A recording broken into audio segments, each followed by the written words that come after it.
You're listening to the Unfixed podcast. For me, the term unfixed is really, it's a celebration. And I know it doesn't sound like that. It sounds like a bummer. It sounds like something's broken, but it's so far from broken to me. It is the opposite of broken. It is a state that allows us to fully identify our experiences in the spectrum from absolute hardship all the way through to ecstasy that includes our brokenness.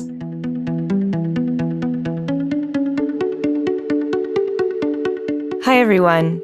This is the Unfixed podcast, and I'm your host, Martel Catalano. The chronic illness community often talks to each other, but in this show, we open the dialogue, exploring adversity through different walks of life to recognize our shared humanness. These intimate conversations are between people who are creatively contending with diverse challenges. One person has a chronic health condition because they're often experts in facing the hard stuff.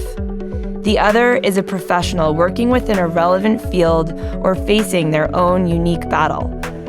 Each episode is an invitation to lean into curiosity and compassion while recognizing that we can live powerful lives despite, or sometimes because of, our circumstances. This podcast is part of a suite of resources provided by Beyond My Battle. If you feel inclined to support the show, you can do so at beyondmybattle.org/donate.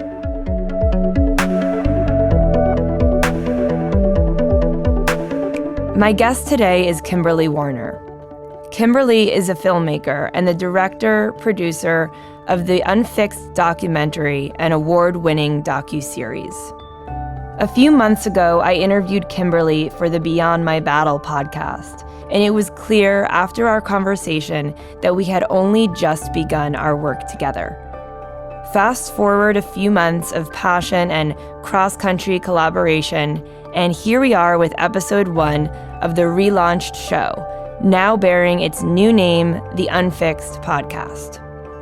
Today, we'll hear Kimberly share more about her journey living with a rare neurological condition called mal de débarquement syndrome.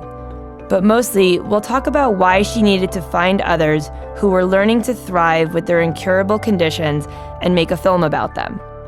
Future episodes of the podcast will take on a bit different shape than this introductory episode. While I'll remain your host, I will relinquish my role as interviewer, and our guests will converse with one another on the topics at hand. We hope you enjoy this new format, and without further ado, welcome to the Unfixed podcast.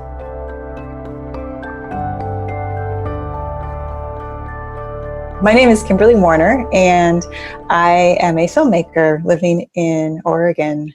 I do primarily documentary films now, but I started off more in the short narrative type films. And about 5.5 years ago, I developed a condition called mal de débarquement syndrome, otherwise known as MDDS, which gives you the sensation that you're constantly rocking, bobbing, or swaying on a boat. And it's constant, it's 24/7. And that became a really challenging experience for me in my life. And pretty much I lost my entire identity while this persisted in the early stages. And I didn't know how to integrate that into becoming a filmmaker. But after 5.5 years of a lot of learning and adaptation and grace and self-love, I am learning how to come back into the world of filmmaking and thrive with this condition. It's awesome to have you on the show, Kimberly. When I got your email initially about the project that you're working on, which we'll get into in a little bit, I immediately watched the trailer and I totally cried, just had an outburst of crying because I felt so much like you were really aligned with what we do at Beyond My Battle and the type of stories that we share, and not just the type of stories, but really the way that they're being shared and the holistic way of encompassing every element of having a chronic disease or a disability. And tell us about the syndrome that you have, because I had never heard of it before. How does it present itself? Yeah, it's actually a French term. So mal de débarquement is bad disembarkment. And originally it was a condition that they found in people that had been on a boat for or travel for a longer period of time, so some sort of motion. And then when they disembarked from the boat, the motion didn't stop. And it's a rare condition, so there's not, unfortunately, a lot of funding or research behind it. There are a few incredible researchers that are getting more and more knowledgeable about the condition. And because vestibular disorders are all sort of mimic each other, there's a lot of confusion around it as well. So people were looking at this constant sensation of dizziness, which is, for me, rocking, bobbing, swaying 24/7. It doesn't go away when you close your eyes. It doesn't go away when you lay down. It just increases and decreases in severity. So it's just as if being at sea. When you're walking, sometimes it feels more like a trampoline. The floor drops out quite frequently.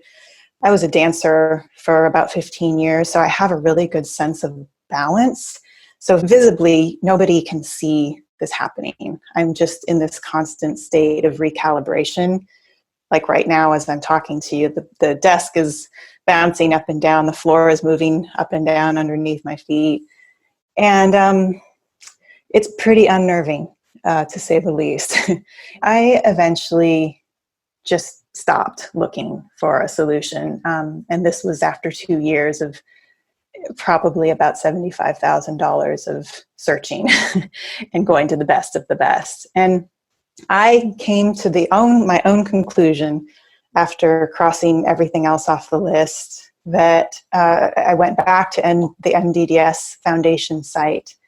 And this was around year 3.5 maybe, and discovered the spontaneous MDDS category. Found a Yahoo group that they formed to help people discuss their experiences. And I was blown away by the thousands of people on that Yahoo group who experienced the exact same condition that I felt, in every single way, all the way down to the one deciding factor that makes it MDDS and not some sort of other vestibular disorder, which is that it goes completely 1,000% away when we're in passive motion. So from day one, when this started, as soon as I get in a car and we're driving, it's not just a little bit gone, it's 100% gone.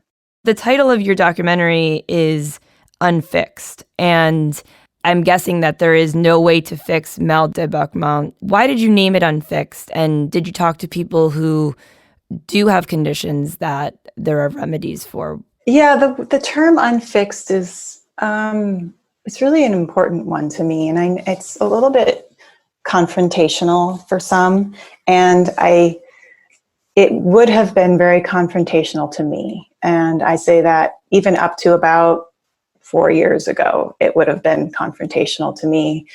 When I first developed mal de débarquement, I was on the fix-it path. I was on the fix-it path from probably age 10. And I decided that if I could control my reality through, my father was a physician, my mother was a wellness counselor. So I was introduced to these ideas early on.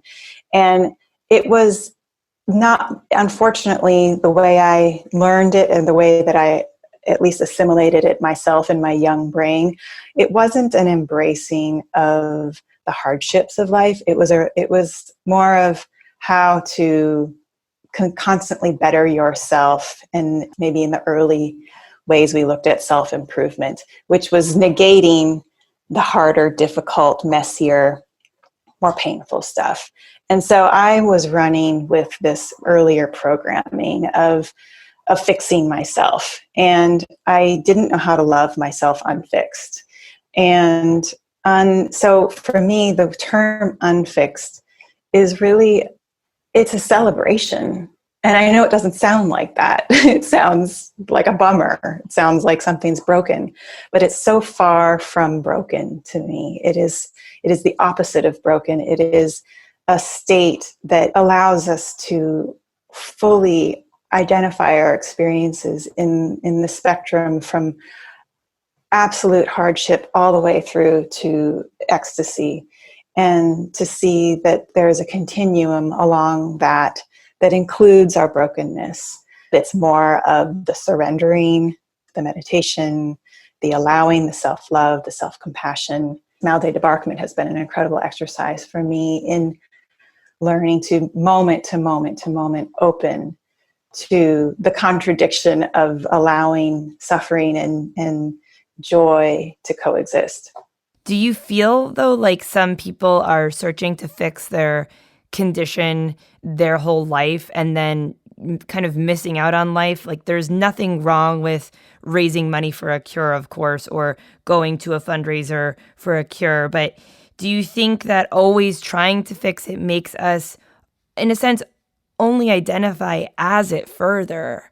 Yes, 1,000%. I think what I'm finding a solution for a lot of people to walk that line between embracing your life, but also in your condition, but also not identifying with it, is service and advocacy. You're working with what you have, and you're not seeing that as an obstacle anymore. You're seeing it as an opportunity. And the opportunity is by sharing your experience and helping others find their own opportunity within their condition. And there's a woman in our unfixed community. Her name is Elizabeth Jameson, and she has very progressive multiple sclerosis. And she was a public service attorney for the early part of her career, and was diagnosed with MS while she was a public service attorney. And it became challenging for her to use her voice. So she ended up adapting and becoming an artist, and started using her MRI scans as sort of the template to work with her art. And she turned these, what ordinarily people would see as sort of scary, horrific brain scans, into opportunities for discussion, opportunities to see the beauty of the brain and the beauty of our messiness. And then she lost the use of her hands. And so she adapted again. And she says, I'm not a fan of writing, but it's what I have left. And so now she writes. And she's been published in the New York Times. She's done TED Talks. Her voice is really kind of going, but she has an amplifier that she uses to help with her voice. And here she is now, having to transition and adapt 3-4 times in her adult career. In her most recent video, she said, I feel incredibly powerful in my life despite my disease and limitations, because my advocacy and my ability to be of service to others has been my lifeline. And without my ability to do that, I don't know what would happen. For her, service has been her lifeline. Coming back to your film, did you find that there were any qualities that, because you're talking about resilience with at least this woman, did you find that there was any qualities that these resilient people share? Like, do they tend to have really supportive families, or passions and hobbies that they turn to, or just therapeutic practices? Like, what do you think, after interviewing, I think it was 20 people, and I'm sure there were more that you interviewed for your film, what were some of the traits that people shared that made them strong? Honestly, the similarity is that they've all been broken down and fallen to their knees and completely bottomed out by life. And I know that sounds bleak, but I think that every single one of us, you included, has gotten to that point where you just go, I don't know if I can do this another day. And then something rises up and you do. For some, that something that rises up is a prayer. And for some, that is a really supportive partner. Others, it is a mental practice of positivity.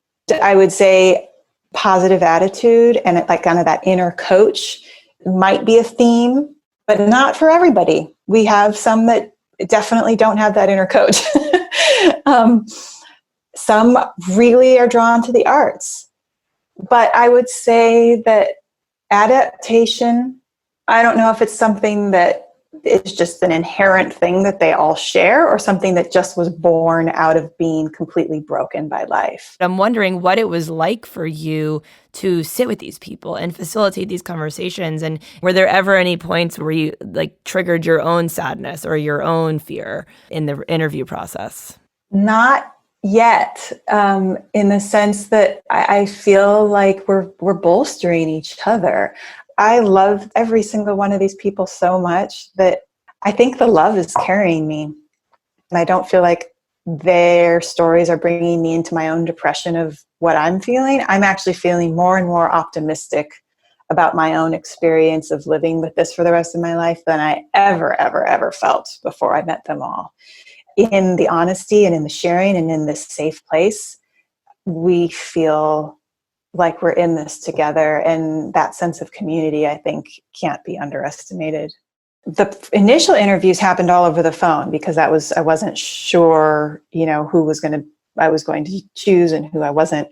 And at that point, I was hungry. I was starved for their stories and for their experiences. And that is the initial motivation behind making the film, is because I realized I needed help.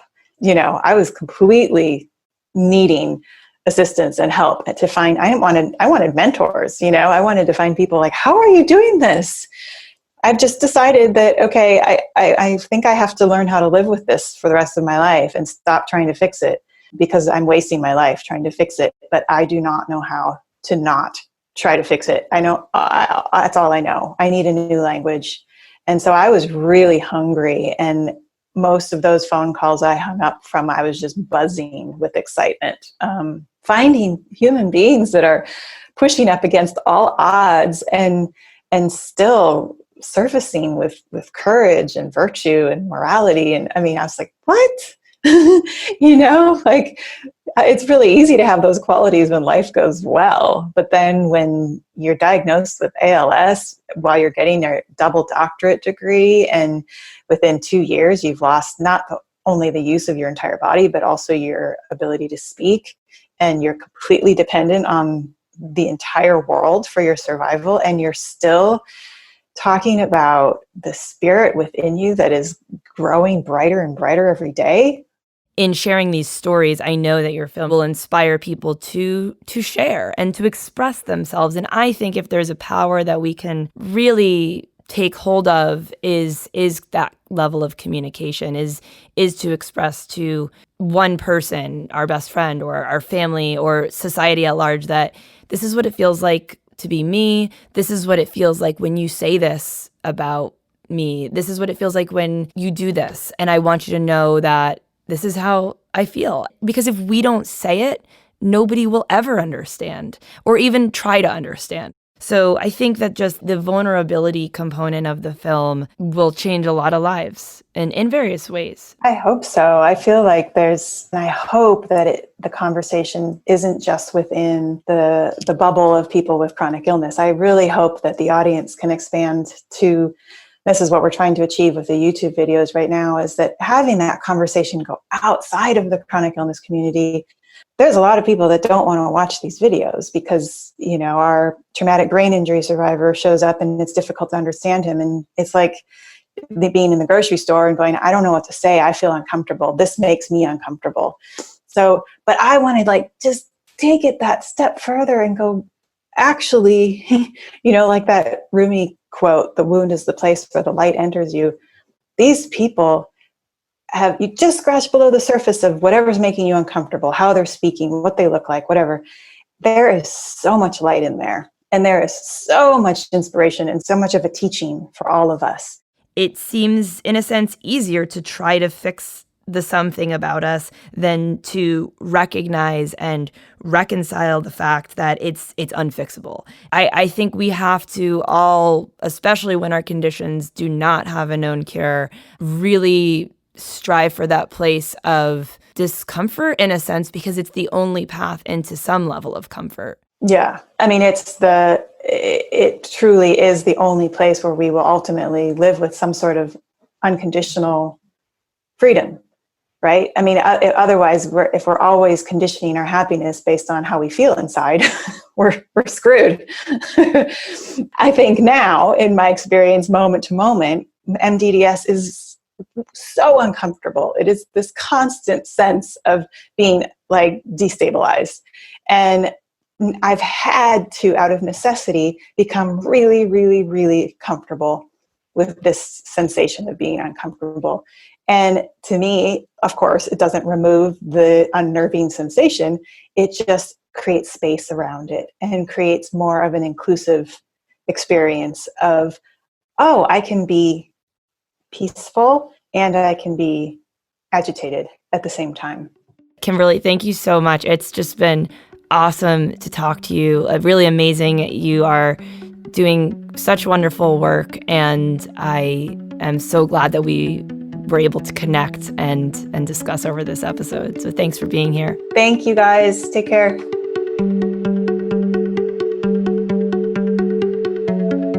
The best way to learn more about Kimberly and her forthcoming documentary is to go to unfixedfilm.com, where you can view the trailer and begin to get to know the voices making up this powerful community.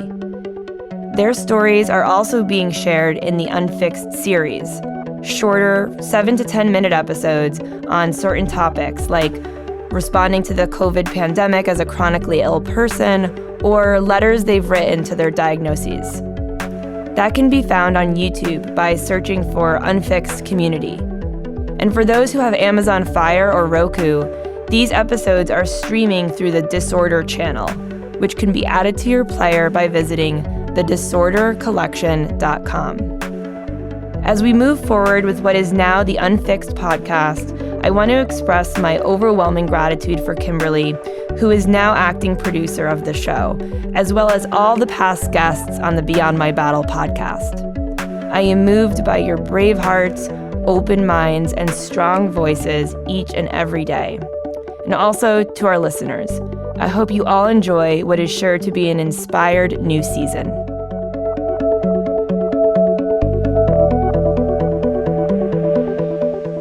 The Unfixed podcast is a collaboration between Unfixed Media Productions and Beyond My Battle, a nonprofit helping people reduce the stress of illness and disability. If you want to learn more about the Unfixed documentary, visit unfixedfilm.com or subscribe to the Unfixed Community YouTube channel. As always, if this show or particular episode resonated with or helped you in some way, please leave us a review or share with your friends and family.